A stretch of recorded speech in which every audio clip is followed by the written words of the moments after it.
Keturunan Nabi Ibrahim alaihissalam, Nabi Ismail alaihissalam.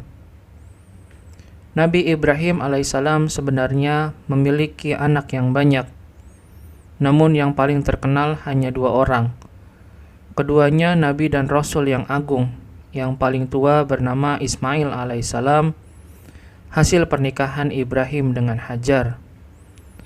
Allah Ta'ala memuji Nabi Ismail alaihissalam yang bersifat sabar dan menepati janji, menjaga sholat, dan memerintahkan keluarganya dengan hal tersebut agar mereka terhindar dari azab.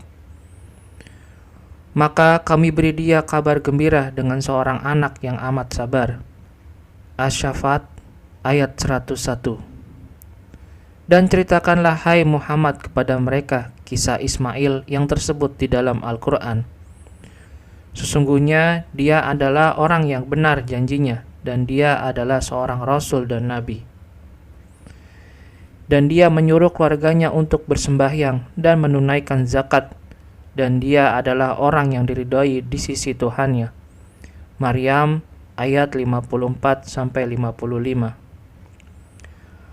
Para ulama nasab dan sejarah kuno menyebutkan bahwa Nabi Ismail alaihissalam adalah orang pertama yang menunggang kuda.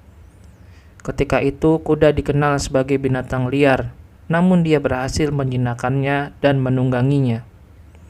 Dari Sa'id bin Yahya Al-Umawi meriwayatkan Abdullah bin Umar dalam kitab Al-Maghazi, Rasulullah alaihissalam bersabda, "Peliharalah kuda dan tunggangilah karena dia merupakan warisan bapak kalian Ismail."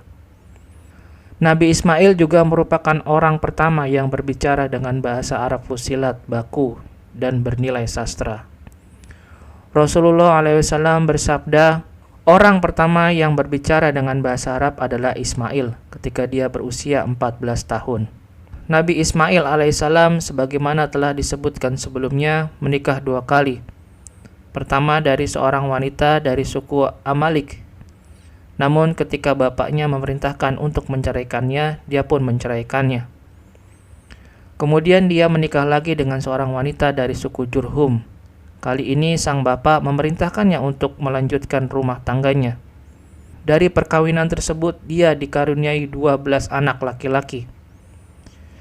Nabi Ismail alaihissalam diutus kepada suku Jurhum, Amalik, dan ahli Yaman.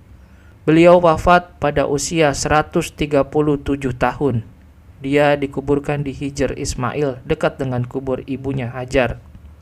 Kisah Nabi Ismail ini berdasarkan buku Kisah Para Nabi karya Ibnu Katsir.